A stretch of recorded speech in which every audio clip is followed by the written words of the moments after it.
Alright, so, I was thinking about moving back to Los Angeles, because, that's where I was born. But, I grew up out here, so I was a baby when we moved. All I even really remember about Los Angeles are the breasts. But, I wanted to bring my dog out first before I went out there, just to see how he'd adapt, because it's like a traumatic kind of experience. And, I was walking him down Sunset Boulevard, and he had on this little red ascot, from the groomer. They always put the little red ascot on him for some reason. He's a male. But, I must have lost my grip because, he ran right in front of a van. Some Crips leaned out the window and shot him in the face. But, I don't know, I feel like it would be, like at this point, it would be really easy to make it in Hollywood, like in show business, because it's like all you have to do anymore to win the Oscar is to learn a foreign accent or, get fat. That's really it, which is crazy because I've got a bunch of friends that are fat for no reason. And, my one friend, he gets some vacation time, he'll go out of town for like 3 days and he'll come back with a completely different accent, and he sounds like me, but he comes back, he's like, "Hey, Danny boy, how you doing, buddy? Fucking Japan was crazy."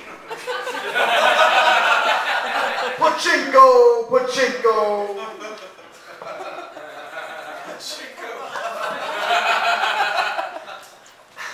I don't know why animals are ineligible to win the Oscar, to be honest with you. I mean, certainly beat them enough.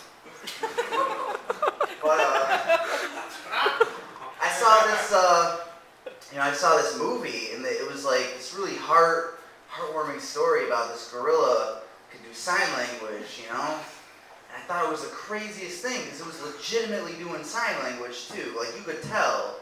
But then I was watching the special features, and it turns out that she was deaf. So, just kind of like, maybe Golden Globe.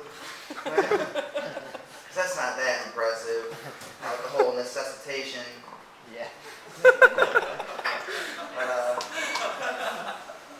I would love to have a pet gorilla, but the economy's so bad right now, I don't feel like, I can barely even take care of myself, let alone somebody else's facial reconstructive surgery.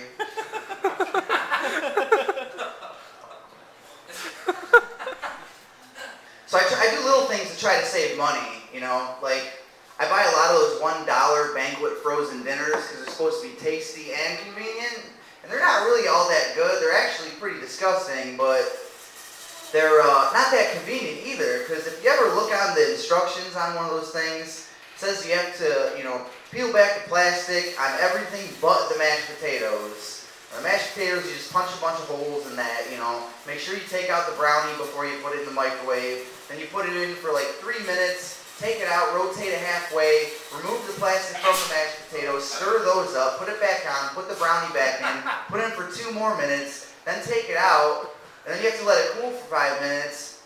So I just make a regular turkey. It's just way easier. Sometimes I shop at the Arab market because, it's in the neighborhood. I kind of know the guy that owns it. But he's always trying to use his Arabic trickery to make me buy some stupid cultural knickknack, He got me all thinking about this oil burning lamp, this magic lamp that he had. So I'm like, all right, $16. So I take it home, I'm polishing it off, but he's got it in my head, what if their religion is real, and there really is a genie in this lamp. But there was obviously no genie in the lamp. It just turned out to be a completely ordinary Muslim.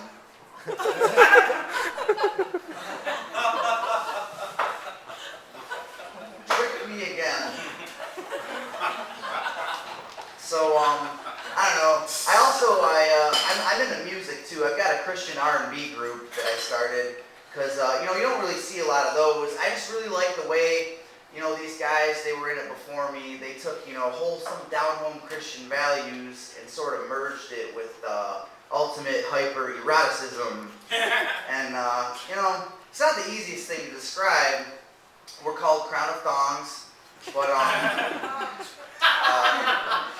so I don't know, check this out. This is from our second album, Hosanna in the Highest Heels.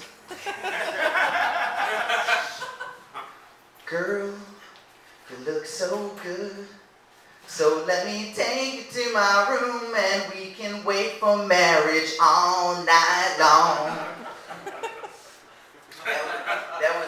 I was wrong. That was actually from Holy Scriptures.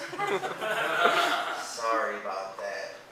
Alright, just wanted to say that, we did the show, and like right afterwards, this guy came up to me, we've always got these fans to contend with, and he's like, you guys were really awesome, and you've got a really unique style, but where do you get your influence?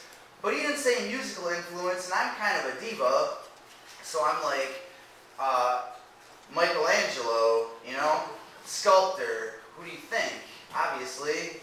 Because Michelangelo just has this quote that I've always loved, and he's always been a major inspiration to me. He said he didn't really feel like he actually sculpted his statues. He said that he felt more like they already existed within the marble, and he merely chiseled them out into existence. And I just love that whole philosophy, so I tried to apply it to my own sculpture, which I'm also excellent at.